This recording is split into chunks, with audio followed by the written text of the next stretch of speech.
Nah, sayang, ini adalah hunian yang aku belikan buat kamu. Untuk istriku tercinta, Tara. Mas Andri membawaku ke sebuah apartemen yang mewah dan megah, dengan desain baru yang pengerjaannya baru selesai beberapa bulan yang lalu. Aku amat terkejut, bukan karena bahagia, tapi karena dia akan berikan apartemen mewah ini tadinya untuk wanita yang kini ikut bersama kami. Jangan harap. Ya ampun, Mas, ini bagus banget. Kamu memang pria yang paling sempurna. Kamu mapan, kamu juga sayang istri. Aku memujinya habis-habisan di depan Maya pula, karena Maya ikut. Mas Andri yang mengusulkan. Gimana, kamu suka?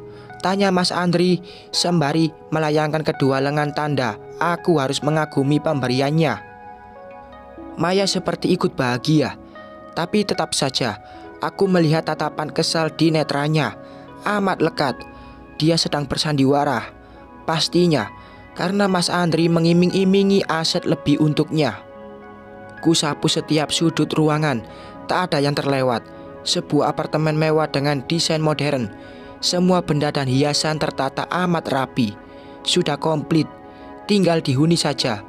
Dan aku juga tahu berapa uang yang Mas Andri ambil untuk membeli hunian mewah ini. Dan kini sudah jatuh lagi ke tanganku. Wah, ini lebih dari suka.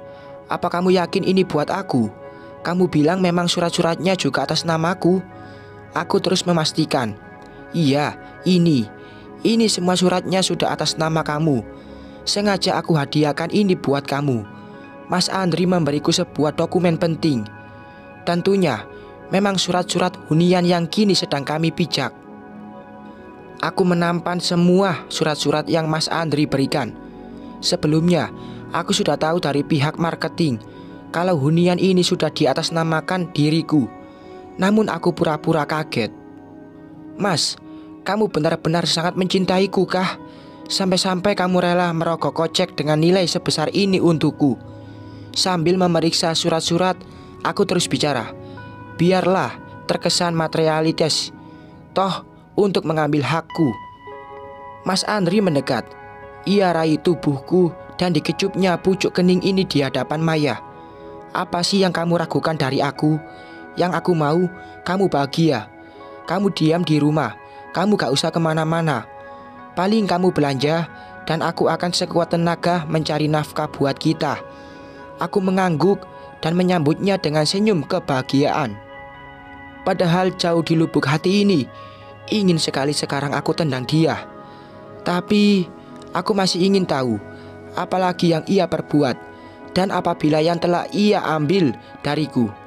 Maya terlihat terus mengatur nafas sambil sesekali memberi pujian dan selamat.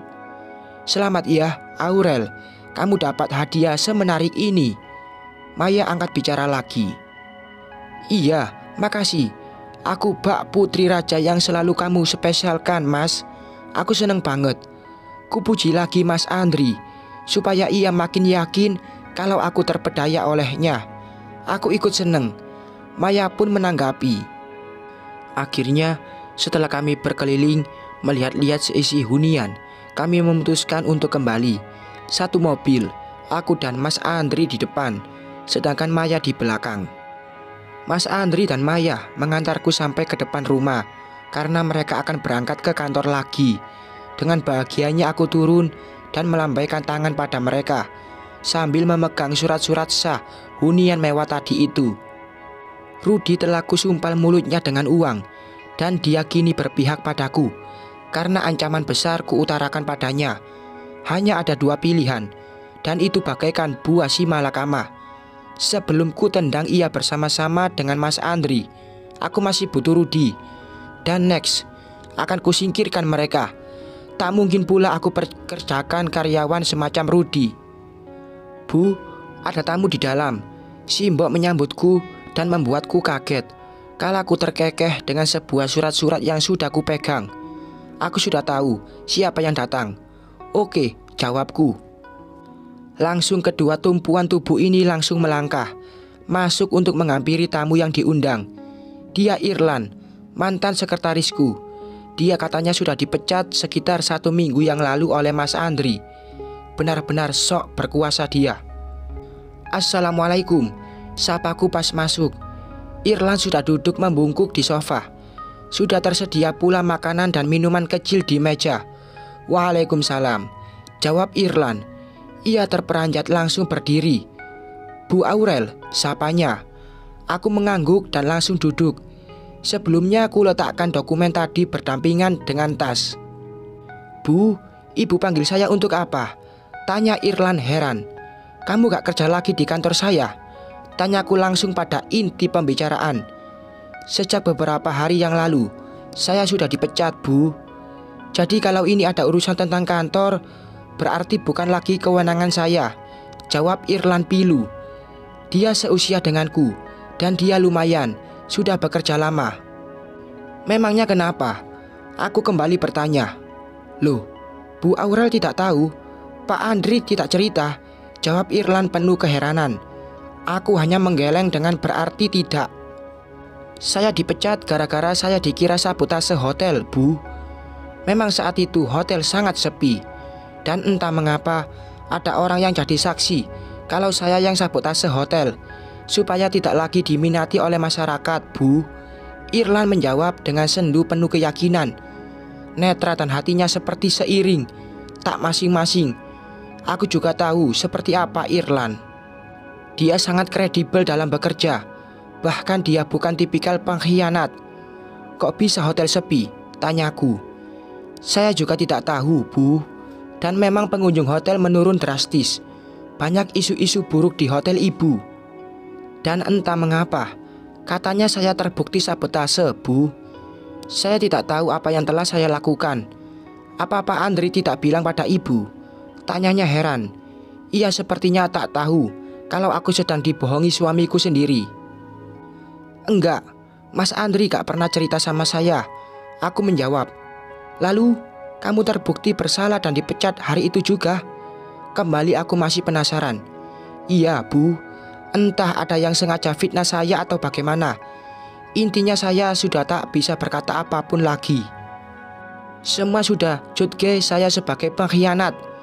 Ada beberapa dari mereka yang tak percaya, tapi apa daya, Pak Andri telah pecat saya. Dan kata Pak Andri pula, Ibu sudah tahu soal pemecatan saya." Irlan kembali jelaskan dengan sendu. Kasihan sekali dia.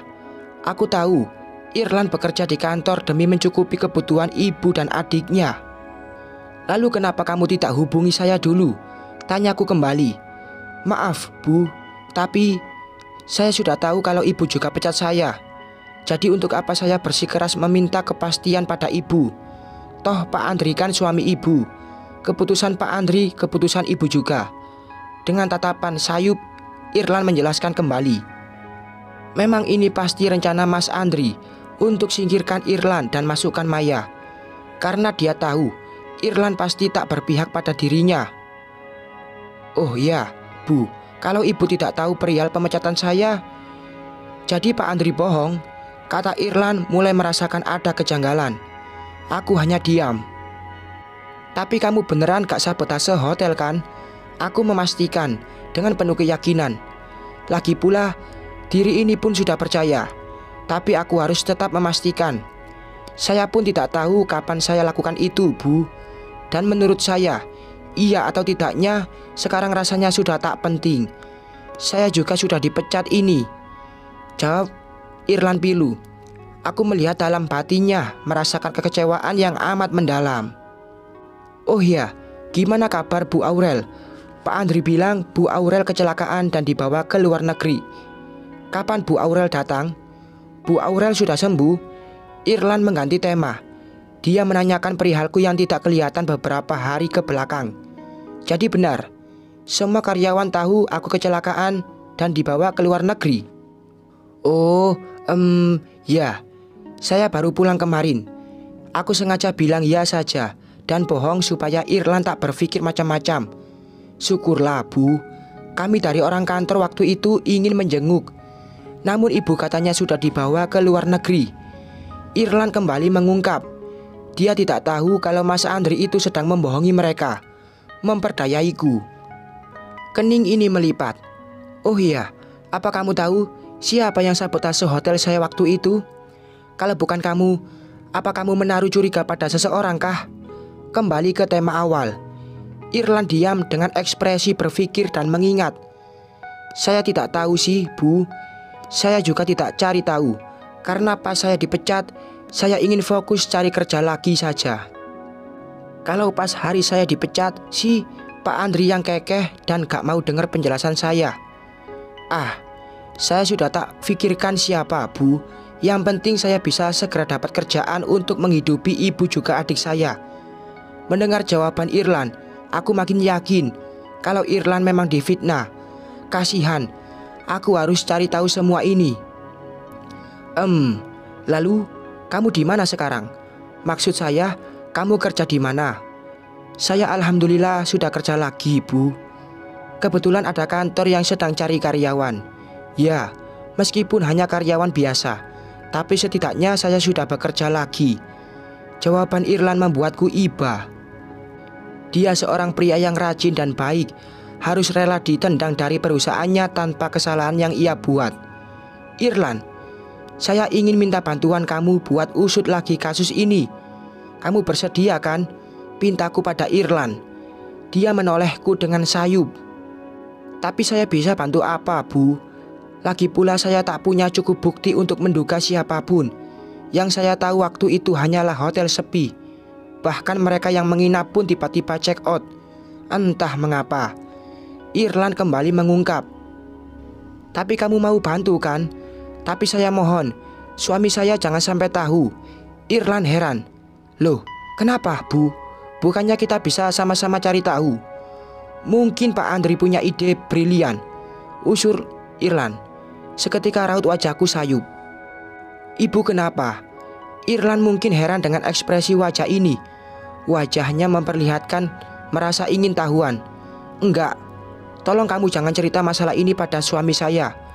Kamu pasti ngerti kan? Irlan melipat keningnya. Namun mungkin dia berusaha mengerti. Iya, Bu, baik. Saya akan bantu ibu dalam hal ini. Dan saya juga tak akan cerita pada Pak Andri. Lagi pula saya juga tak pernah lagi berhubungan dengannya. Irlan mengutarakan kesanggupannya. Sejak saya keluar kantor, saya sama sekali tak pernah bertemu dengan suami ibu. Imbu Irlan kembali. Oke, terima kasih. Bersambung.